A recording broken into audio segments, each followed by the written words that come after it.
ลาที่มีภายในใจแล้วบอกกล้าบอกเพราะยานคำตอบมันจะทำหายใจโอ้เก็บไว้ในใจจนหนักอยากให้เจ้าหูว่าคอยนั้นมีหาให้เจ้าคนเดียวจะต้องทำอย่างใดใครคนใครก็บอกและเฮาบอกไปบอกหากเท่านั้นมันจะยากกว่าไหนหากเจ้ามีใจก็คงจะดีหากเจ้าสนใจแล้วคอยจะทำอย่างใดดีอยากให้หูแต่บอกกล้าบอกอยากจะบอกออกไปแต่มันเว้าบ่ออก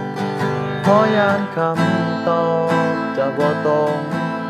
กับสิ่งที่ต้องการฟัง